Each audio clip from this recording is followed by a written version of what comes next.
ফাতেমা বলে প্রাণের স্বামী আমার ঘরে দুইটা কাপড় আছে, একটা কাপড় ভালো ইচ্ছা করলে বাজারে নিয়ে বিক্রি করতে পারবেন, আমার সন্তানের জন্য খাবার আনতে পারবেন, কারণ আমার হাসাইন আর হুসাইন অনেক দিন ধরে খাবার খায় না।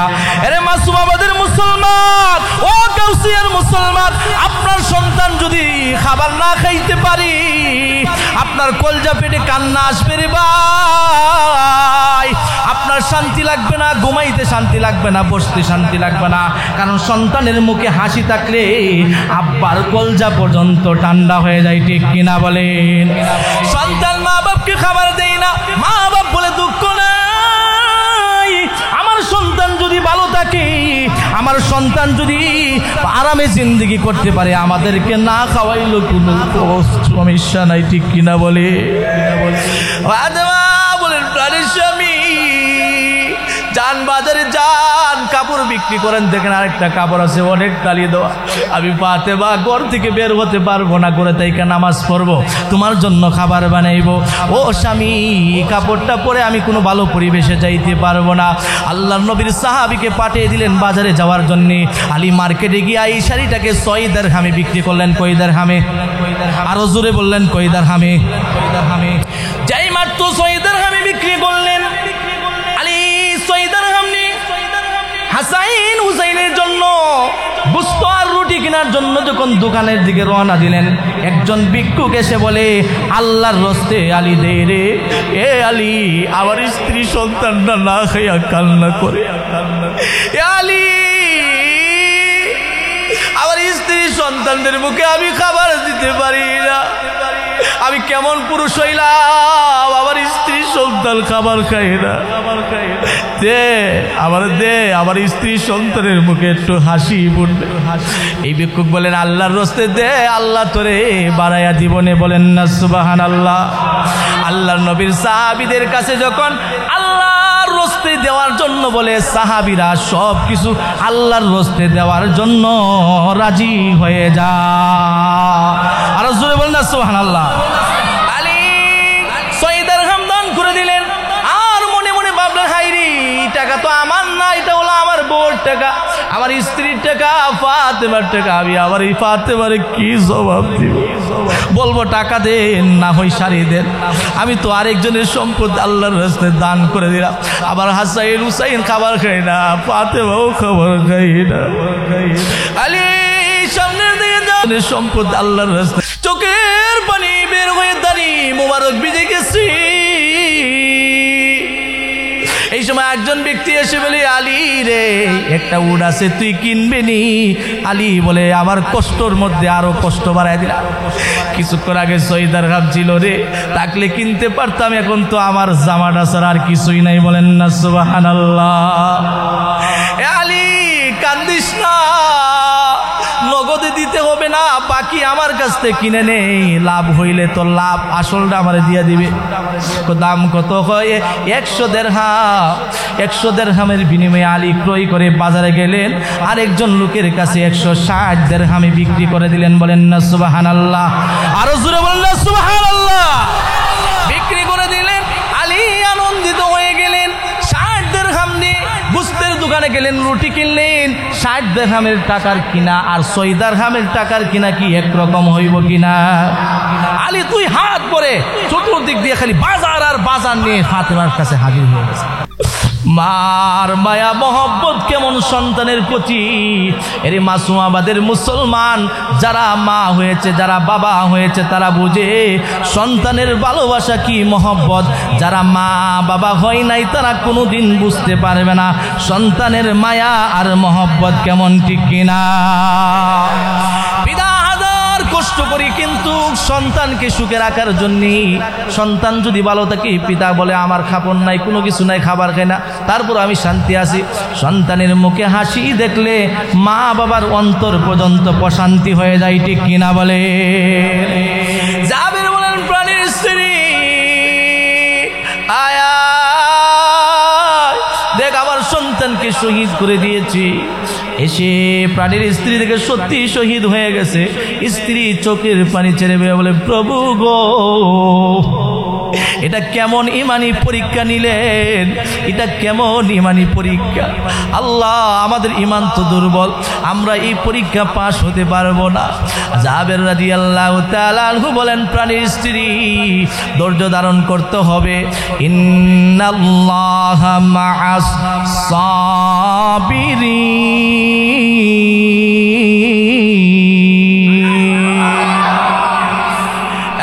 স্ত্রী ধৈর্য ধরো, আল্লাহ আছি সবরকারীদের সঙ্গে। জাবের তার সন্তানকে লাশকে কাপড় দ্বারা ঘুরে চলে গেলেন।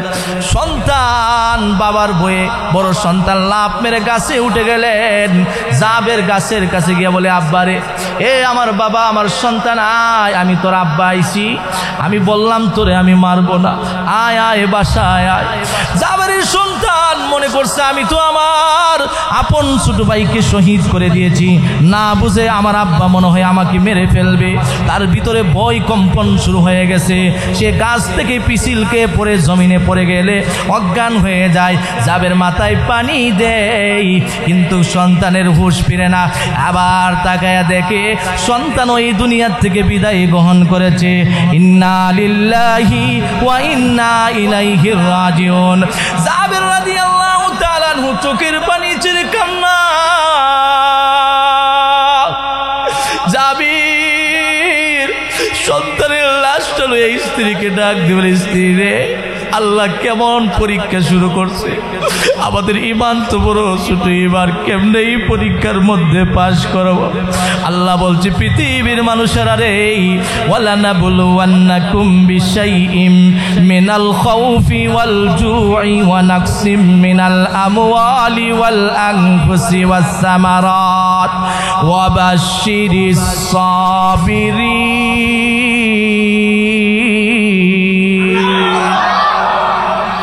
আল্লাহ মানুষকে বিভিন্নভাবে পরীক্ষা করেন। আল্লাহ দেখতে চাই তার মহব্বত ভালোবাসা বেশি আল্লাহ এবং রসুলের প্রতি না দুনিয়ার প্রতি। জাবের বলে, প্রাণের স্ত্রী রে, কান্না করিস না। এই মুহূর্তে যদি দুই সন্তান শহীদ হয়ে গেছে, আর আমরা দুইজন যদি সন্তান হারানো বেতায় কান্না শুরু করে দিই, অন্য দিক দিয়ে মায়ার নবী, দয়ার নবী সাহাবায়ে কেরামদেরকে নিয়ে আমার ঘরে আসছে খাবার খাওয়ার জন্য।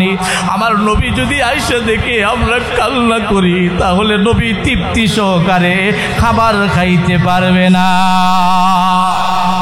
স্ত্রী চোখের পানি ছেড়ে দিয়া বলে, প্রভু গো, আমার ঈমান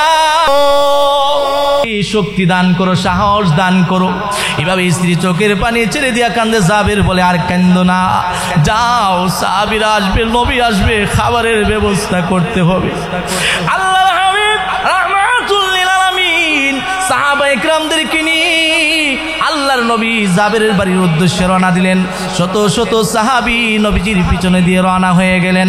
আল্লাহর নবী যখন রাস্তার মধ্যে, জিবরাইল আল্লাহর নবীর কাছে হাজির হয়ে গেলেন। জিবরাইল এসে বলেন, ইয়া রাসূলুল্লাহ, ইয়া হাবিবাল্লাহ, আল্লাহ রাব্বুল আলামিন আমাকে পাঠাইছে একটা সংবাদ দেওয়ার জন্য। আল্লাহর নবী বলেন, কি সংবাদ দিবা?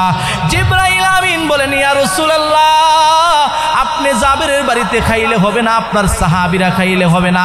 আল্লাহ হুকুম দিয়েছে, জাবেরের দুইটা সন্তান আছে, এই দুইটা সন্তানকে দস্তরখানায় নিয়ে তাদেরকে হাজির করে আপনি খাবার গ্রহণ করবে।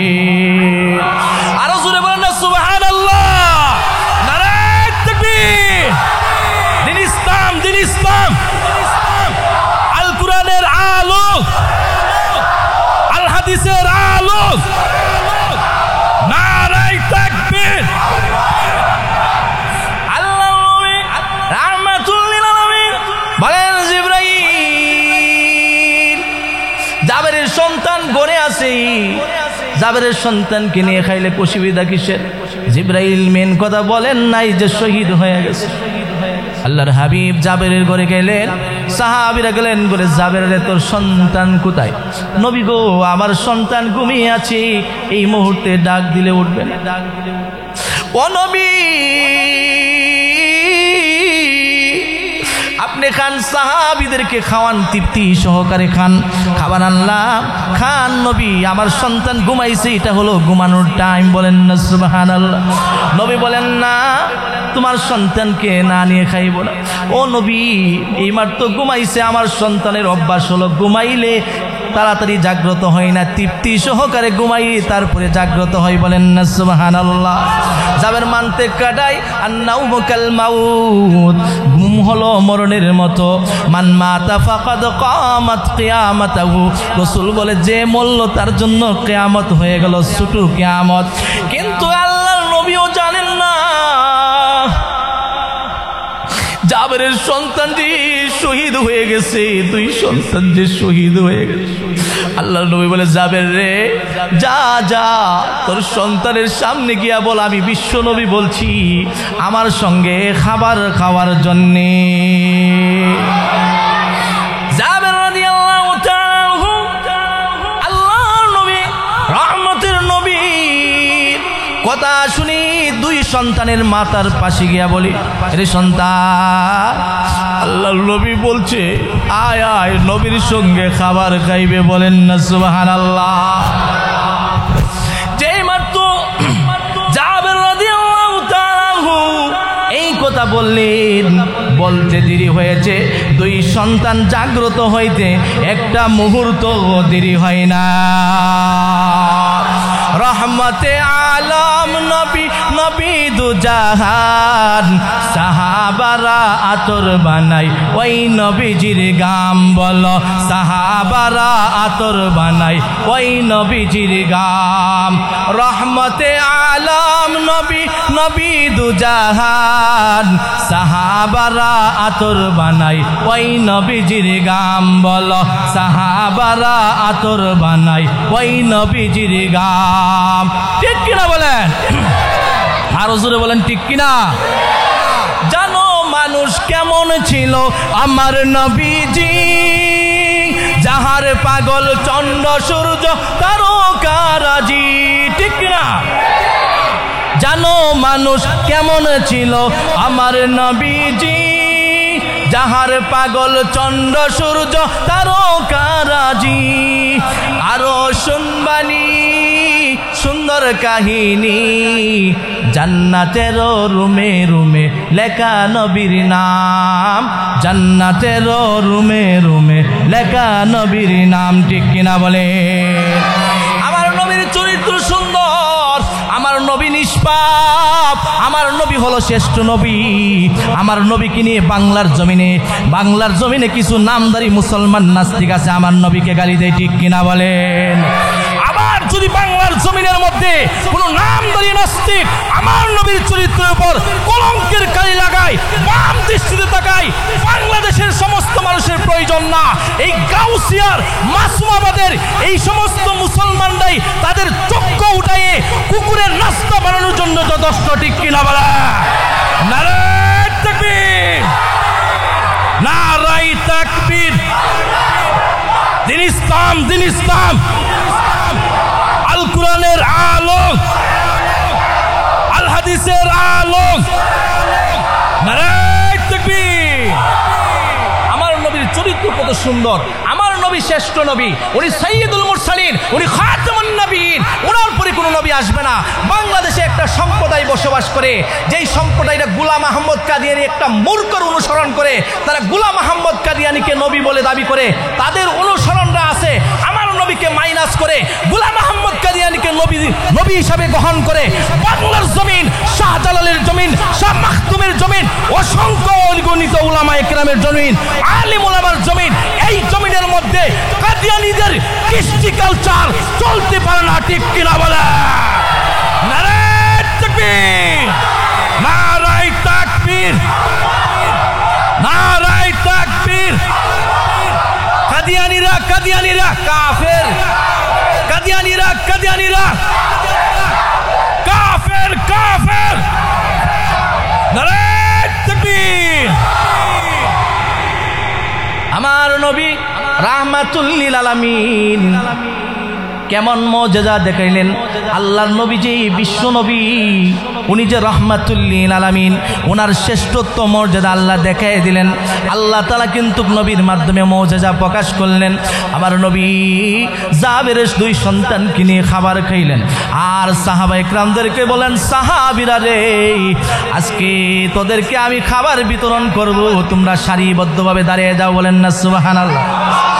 আল্লাহ নবী রাহমাতুল লিল আলামিন বলেন, জাবির খাবারের পাতিলটা আমার সামনে হাজির কর, গুস্তের পাতিলটা আমার সামনে হাজির কর, আমি বিশ্ব নবী শাহিদার হয়ে যাব, তোমাদেরকে খাবারের ব্যবস্থা করব। নবী রুটি দেই, গুস্ত দেই, সাহাবীরা তৃপ্তি সহকারে খায়। আল্লাহর নবী বলেন, সাহাবীরা রে, তোমাদের মধ্যে এমন কোন সাহাবী আছো যে এখনো পেটের মধ্যে ক্ষুধা আছে, তৃপ্তি সহকারে খাইতে পারো না? আমাকে বলো, আমি রাহমাতুল লিল আলামিন তোমাদেরকে রুটি আর গুস্ত দিব। বলেন না সুবহানাল্লাহ। সাহাবীরা বলেন, ইয়া রাসূলুল্লাহ, ইয়া হাবিবাল্লাহ, ওগো নবীজি, আজকে যে পরিমাণ তৃপ্তি সহকারে খাবার খাইছি, জিন্দেগিতে এত তৃপ্তি সহকারে কোনোদিন খাবার গ্রহণ করি না। আল্লাহ নবী জাবেরকে ডাক দিয়ে বলেন, জাবির আয়, অনেক খাবার বেঁচে গেছে, তোর আত্মীয় স্বজনকে দে। জাবের আত্মীয় স্বজনকে দিলেন, আত্মীয়রা পরিতৃপ্ত কার সহকারে খাইলো। জাবের খাইলেন, জাবেরের সন্তান খাইলেন। আল্লাহ নবী ডাক দিয়া বলেন, সাহাবীরা রে, জাবের কিন্তু গরিব সাহাবী, একবেলা খাইলে 3 বেলায় উপাস থাকে, খাবার গ্রহণ করতে পারে না, কারণ গরিব সাহাবী। তোমরা যে খাবার খাইলা, হাড্ডিগুলো একত্র করো, হাড্ডিগুলো একত্র করো। সাহাবায়ে কিরাম সমস্ত ছাগলের হাড্ডিগুলো আল্লাহর নবী রহমতের নবীর সামনে হাজির করলেন। আল্লাহর নবীর একজন সাহাবী আবু হুরায়রা বলেন, আল্লাহর নবীর 2 টুট জানে লল্ল কি বললেন আমি শুনি নাই। সাহাবীরা বলেন, আমি শুনি নাই। নবীজি কি পরে এই হাড্ডির মধ্যে যখন ফু দিলেন, ফু দিতে দেরি হলো, জিন্দা ছাগল হতে দেরি হলো না। সাহাবীরা আশ্চর্যান্বিত হয়ে গেলেন। আল্লাহ নবী বলেন, না জবর তো ছাগল নে, নে তোর আডা নে, এটা হলো মুজিজাতুন নবী সাল্লাল্লাহু আলাইহি সাল্লাম। এই নবীর দ্বীন আর ইসলামকে নিয়ে যারা চক্রান্ত করে, নবীর দ্বীনকে মিটিয়ে দেওয়ার জন্য যারা চক্রান্তে লিপ্ত আছে, বর্তমানের মধ্যে আল্লাহর নবীর দ্বীনকে নিভিয়ে দেওয়ার জন্য সাদের গ্রুপে যেভাবে চক্রান্ত করতেছে, দাওয়াত ও তাবলীগ বন্ধ করার জন্য যে সন্ত্রাসী কার্যকলাপ চালু করছে, আমরা বলতে চাই, নবী হলেন শ্রেষ্ঠ নবী।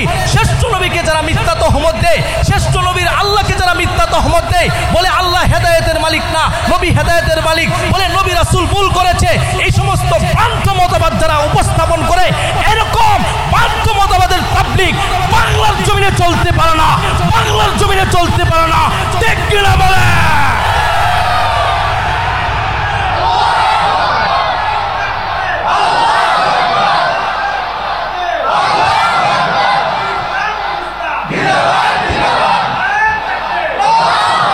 আমার মনে হয় সন্ত্রাসী যে স্বৈরাচার সরকার আছেন, শেখ হাসিনা, কুনি হাসিনা, মনে তাদেরকে ভারত থেকে কিছু ইন্ধন দিতে আছে।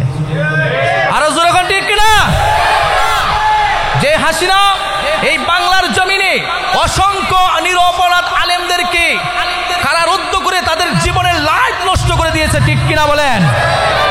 কোনো অপরাধ করে নাই, কোনো অন্যায় করে নাই, কোনো কিছুই করে নাই, সেই আলেমদেরকে বছরের পর জেলে রেখে তাদের দুনিয়ার জীবনের সময় নষ্ট করেছে এবং তাদেরকে শারীরিকভাবে টর্চারিং করে অনেক ক্ষতিগ্রস্ত করছে। ঠিক কিনা বলেন? এই হাসিনা চাই বাংলাদেশের মধ্যে যেন ইসলাম না থাকে, বাংলাদেশ যেন শান্তিতে না থাকে। এই কারণে হাসিনার প্রতি আল্লাহর গজব নাজিল হয়েছে। ঠিক কিনা বলেন? যুগে যুগে ফেরাউন দেখুন মূসার প্রতি বাম দৃষ্টিতে তাকাইছে, আল্লাহ নীল নদের মধ্যে ডুবাইয়া ডুবাইয়া মারছে। ঠিক কিনা বলেন? নমরুদ যখন ইব্রাহিমের দিকে বাম দৃষ্টিতে তাকাইছে, আল্লাহ মশা লেন্ডা ঢুকাইয়া জুতার বাড়ি খাওয়াইয়া তাকে পৃথিবীর থেকে বিতাড়িত করছে। ঠিক কিনা বলেন? আর স্বৈরাচারী ওই কুনি হাসিনা যখন বাংলার অসংখ্য নিরপরাধ আলেম ওলামা তাওহীদের জনতার উপর জুলুম চালাইছে, শত শত ছাত্রদের রক্ত ঝরাইছে, বাংলার জমিনকে রক্তে রঞ্জিত করছে, আল্লাহ এমন গজব দিছে, পৃথিবীর মধ্যে এমন কোনো ইতিহাস নাই যে একজন প্রধানমন্ত্রী এভাবে পলায়ন করে আল্লাহ এমন বেজ্জতি করছে। এই বেজ্জুতির কারণে বাংলার জমিন ছেড়ে দিয়া বাবার সংসারে, জামাইয়ের সংসারে দিল্লিতে আসন গ্রহণ করার জন্য পলায়ন করছে, ঠিক কিনা বলা?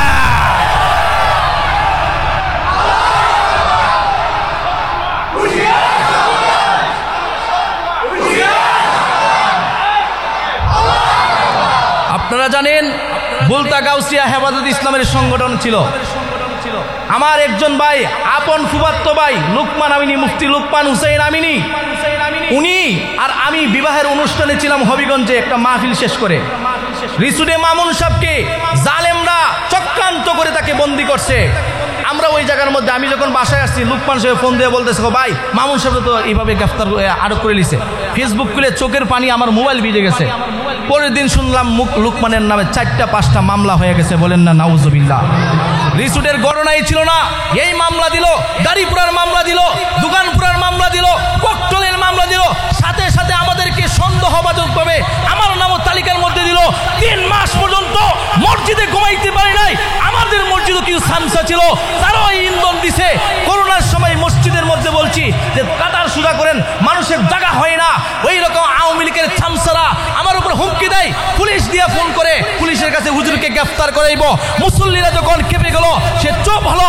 এভাবে আমাদেরকে নির্যাতন করেছে। আল্লাহ বলেন, নির্যাতন করছো, জুলুম করছো, জালেমের পক্ষে আমি থাকি না, জালেমকে সুযোগ দিই। যখন বাংলার তাওহীদি জনতা মুসলমানরা গর্জে উঠেছে, মসনদ ছেড়ে বাংলার জমিন থেকে পলায়ন করতে বাধ্য হয়েছে, ঠিক কিনা বলে?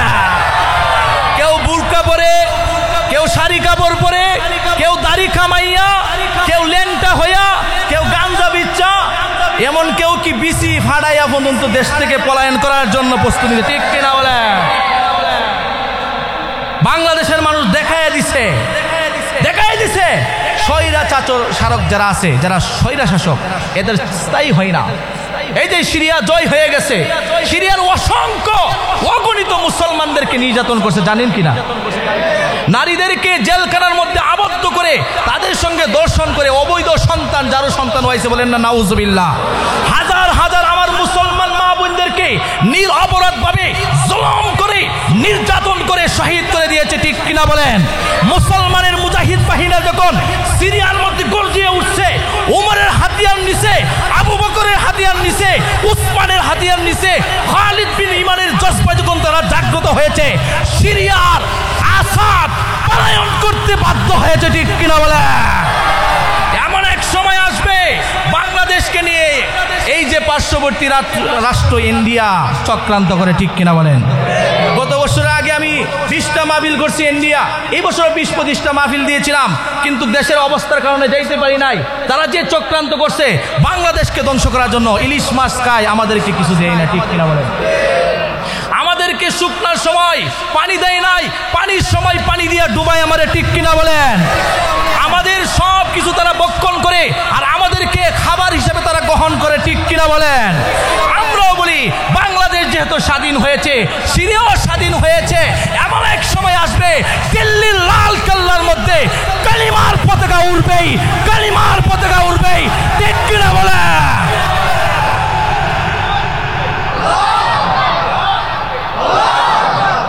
রাসূল করিম সাল্লাল্লাহু আলাইহি সাল্লামের মুজিজা।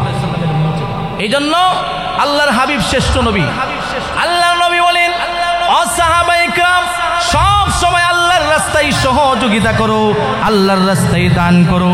আল্লাহর রাস্তা যদি সহযোগিতা করতে পারো, দুনিয়াতে শান্তি, আখিরাতে আল্লাহ শান্তি দান করবে। আল্লাহর নবী রাহমাতুল লিল আলামিন আলী রাদিয়াল্লাহু তাআলা আনহুকে বলে, এ আলী, প্রতিদিন 400 দিরহাম আল্লাহর রাস্তায় দান করো। আলী চোখের পানি ছেড়ে দিয়া বলেন, প্রভু গো, ঘরে খাবার নাই, ফাতেমা খাবার খাই না, হাসাইন হুসাইন খাবার নাই, কিভাবে আমি দান করব? আমার তো অবস্থা খুব ভয়াবহ। আল্লাহর নবীর সাহাবী, মেহেরবানি করে সামনে চলে আসেন, জায়গা হচ্ছে না, পিছনে ছাত্ররা আসলে মেহেরবানি করে আপনার সামনে চলে আসেন, অল্প সময় আলোচনা হবে। সামনে চাইপা বসেন, সামনে চাইপা বসেন, অসুবিধা না। আমি আল্লাহর নবী নবী আলীকে কথা বলার পরে চোখের পানি ছেড়ে দিয়া আলী কান্না করে আলী ঘর থেকে বের হয়ে গেলেন।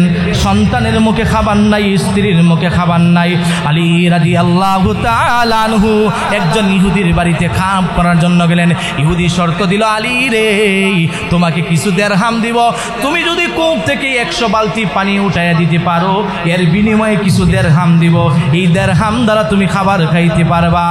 আলী রাদিয়াল্লাহু তাআলা আনহু ওই ইহুদির বাড়িতে কাজ করলেন, কিন্তু 99 বালতি পানি উঠানোর পরে এই বালতির রশিটা ছিঁড়ে বালতিটা নিচে পড়ে গেল, আর 100 বালতি পূর্ণ করতে পারে নাই। ইহুদি বলেন, শর্ত যেহেতু পূর্ণ করতে পারো নাই, তোমাকে টাকা দেওয়া হবে না। আলী চোখের পানি ছেড়ে দিয়া বলে, ইহুদি ভাই আবার ফাতেমা খাবার খাই না। ফাতেমা কার কন্যা জানোনি? বিশ্ব নবীর কন্যা।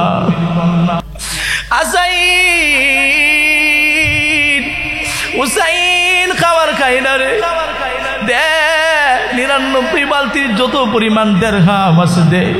আবার সন্তানের মুখে খাবার না দিলে আবার কলজা শুধু কান্না করে। সুবহানাল্লাহ বলেন, আরো জোরে বলেন না সুবহানাল্লাহ।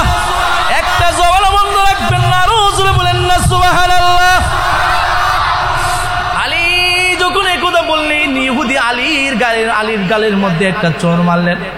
কেন চড় দিলে? ভাই আমি তো তোমার গালি দেই নাই, তোমার কোনো অন্যায় করি নাই। চড় দেওয়ার কারণ হলো তুই কেন বিশ্ব নবীর হাত ধরে কালিমা পড়ে মুসলমান হয়েছ, তোর প্রতি আমার হিংসার আগুন জ্বলে। আলী চোখের পানি ছেড়ে দিয়া ঘরের মধ্যে আসলেন, দরজায় আঘাত করে সালাম দেয়। আলী রাদিয়াল্লাহু তাআলা কণ্ঠের আওয়াজ শুনে হুসাইন ডাক দিয়ে বলে, মা বলো আব্বা এসেছি, আব্বা এসেছি, আব্বা এসেছি, খাবার নিয়ে এসেছি, দরজা খুলে দিন। দরজা সালামের জবাব দিয়ে দরজা খোলা হলো। দরজা খুলে দেখে আলীর চোখ দ্বারা অজরে পানিগুলো ভায়া ভায়া ডাক দিয়ে বলে, পানির স্বামী রে, কে রে? আপনার গালের মধ্যে চোর মেরে চানগুলের দাগগুলো বসায় দিছে, আপনার গাল ফুলে গেছে, কি অপরাধ অন্যায় আপনি করছে? ও ফাতেমা, আমার সন্তানগুলো খাবার খাই না, তুমিও খাবার খাও না। এই জন্য আমি ইহুদির বাড়িতে কাজ করার জন্য গিয়েছিলাম ইহুদির কাছে। এইভাবে আমি 1 বালতি পানি উঠাইতে পারি না, 99 বালতি উঠাইছি। আমাকে ইহুদি মেরে দিয়েছে, আমি তো কোনো অন্যায় করি। ফাতেমা চোখের পানি ছেড়ে দিয়া বলে, আল্লাহ এই ইহুদির বিচার কিয়ামতের ময়দানে তুমি করিবে। ফাতেমা বলে, প্রাণের স্বামী আমার ঘরে 2টা কাপড় আছে, একটা কাপড় ভালো ইচ্ছা করলে বাজারে নিয়ে বিক্রি করতে পারবেন, আমার সন্তানের জন্য খাবার আনতে পারবেন, কারণ আমার হাসাইন আর হুসাইন অনেক দিন ধরে খাবার খাই না। আরে মাসুমাবাদের মুসলমান, ও গাউসিয়ার মুসলমান, আপনার সন্তান যদি খাবার না খাইতে পারি, আপনার কলজা পেটে কান্না আসবে রে ভাই। আপনার শান্তি লাগবে না, ঘুমাইতে শান্তি লাগবে না, বসতে শান্তি লাগবে না, কারণ সন্তানের মুখে হাসি থাকলে আব্বার কলজা পর্যন্ত ঠান্ডা হয়ে যায়। ঠিক কিনা বলেন? সন্তান মা বাপকে খাবার দেয় না, মা বাপ বলে দুঃখ নাই, আমার সন্তান যদি ভালো থাকে, আমার সন্তান যদি আরামে জিন্দেগি করতে পারে, আমাদেরকে না খাওয়াইলো কোনো সমস্যা নাই। ঠিক কিনা বলে?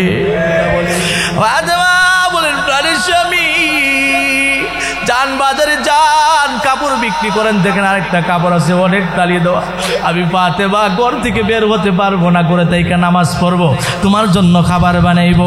ও স্বামী, কাপড়টা পরে আমি কোনো ভালো পরিবেশে যাইতে পারবো না। আল্লাহর নবীর সাহাবীকে পাঠিয়ে দিলেন বাজারে যাওয়ার জন্য। আলী মার্কেটে গিয়ে এই শাড়িটাকে 6 দিরহামে বিক্রি করলেন। কয় দিরহামে? আরো জোরে বললেন, কয় দিরহামে? যাই মাত্র 6 দিরহামে বিক্রি করলেন। আলী 6 দিরহাম নিয়ে হাসাইন হুসাইনের জন্য গোশত আর রুটি কেনার জন্য যখন দোকানের দিকে রওনা দিলেন, একজন ভিক্ষুক এসে বলে, আল্লাহর রস্তে আলী দে রে, এ আলী আমার স্ত্রী সন্তানটা না খাইয়া কান্না করে, এ আলী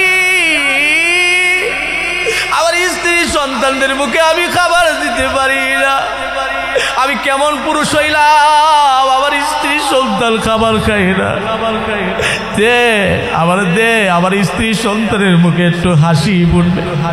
এই ভিক্ষুক বলেন আল্লাহর রাস্তে দে, আল্লাহ তোরে বাড়াইয়া জীবনে, বলেন না সুবহানাল্লাহ। আল্লাহর নবীর সাহাবীদের কাছে যখন আল্লাহর রাস্তে দেওয়ার জন্য বলে, সাহাবীরা সব কিছু আল্লাহর রাস্তে দেওয়ার জন্য রাজি হয়ে যায়। আর জোরে বলেন না সুবহানাল্লাহ। আলী 6 দিরহাম দান করে দিলেন, আর মনে মনে ভাবলেন হাইরে এই টাকা তো আমার না, এটা হলো আমার বউর টাকা, আমার স্ত্রীর টাকা, ফাতেমার টাকা। আমি আবার এই ফাতেমারে কি জবাব দিব? বলবো টাকা দেন না হয় শাড়ি দেন, আমি তো আরেকজনের সম্পদ আল্লাহর রাস্তায় দান করে দিলাম। আবার হাসাইন হুসাইন খাবার খাই না, ফাতেমাও খাবার খাই না।